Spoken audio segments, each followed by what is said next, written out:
So I know it's easy to get down on what's happening to America right now. In just 4 months, Team Biden has done all it can to destroy our way of life in this great country. But I want you to know that even in the face of great adversity, which we face, the radical left, the mob there, they're in control of Washington, even in the face of them, all right, we, patriotic Americans, are still very powerful.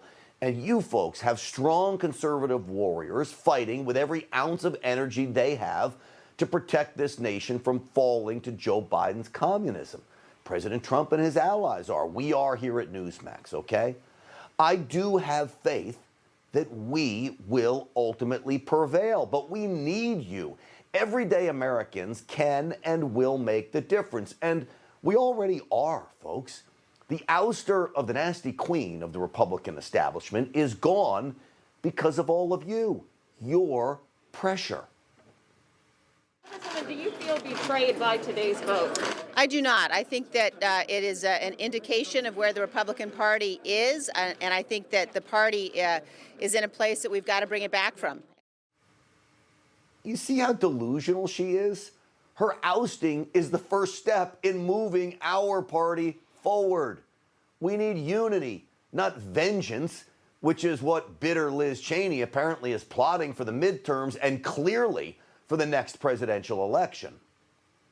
I will do everything I can to ensure that the former president never again gets anywhere near the Oval Office. I promise you I'll do everything I can to make sure she doesn't get back in Congress in the next midterm elections, okay? The bottom line is we need President Trump back, or at least an America First president like him. Here's why. Today, we just got word consumer prices are up 4.2%. The inflation is far outpacing original estimates, but of course the price of everything is skyrocketing. The government handouts have artificially pushed up labor costs. Joe Biden's war on energy, combined with the weakness he shows to the world, basically daring foreign cyber criminals to debilitate our nation's oil supply, has sent the cost of fuel skyrocketing. All of these increases are not absorbed by businesses. They're placed on consumers with price increases. And yet the Biden administration treats all of us like a bunch of idiots. It's not that we have a gasoline shortage. It's that we have this supply crunch. Let me tell you this, supply crunch, shortage, call it whatever the heck you want to call it. It's Team Biden who put a halt on drilling. It's Team Biden that canceled the Keystone Pipeline. It is Team Biden who is forcing us back into a position of being at the mercy of our Middle Eastern adversaries. Folks, we went from energy independence all the way back to Jimmy Carter's 1979 oil crisis in just a few months.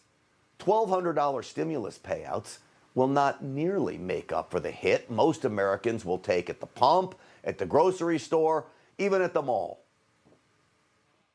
I ran out of gas right down there. My sister came, saved me, gave me a gallon of gas, and now we're here. Yeah, at a gas station that's filled with cars trying to fill up, all right? That is Joe Biden's America now.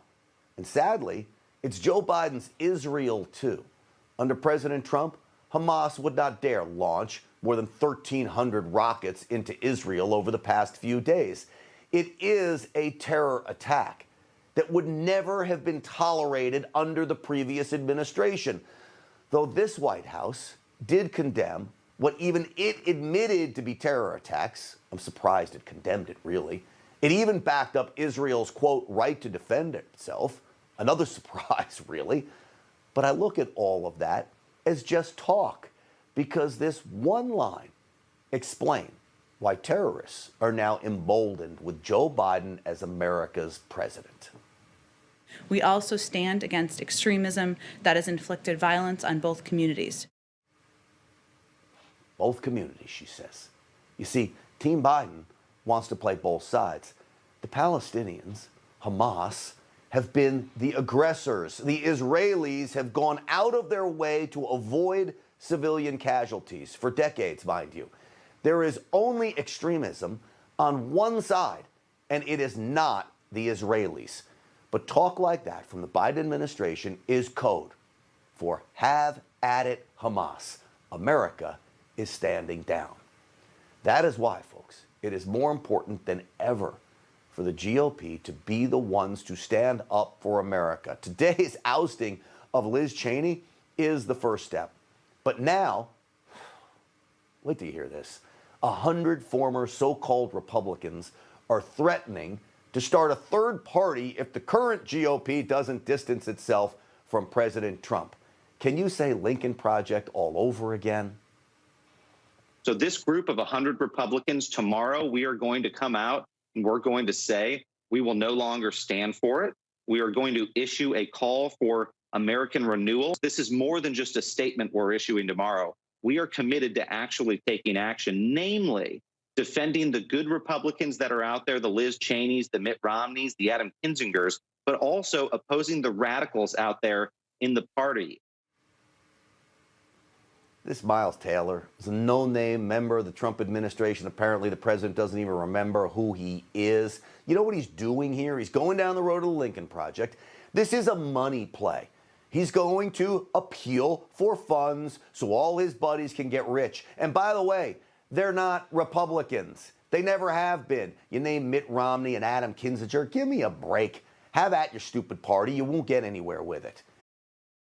Hey, I'm Rob Finnerty. Thanks for watching. If you enjoyed this video, please join the conversation in the comments below. Don't forget to subscribe, too. Hit the bell icon to be alerted to breaking news. And remember, there's a whole lot more on Newsmax TV, America's fastest growing cable news network. Newsmax TV, we're real news for real people.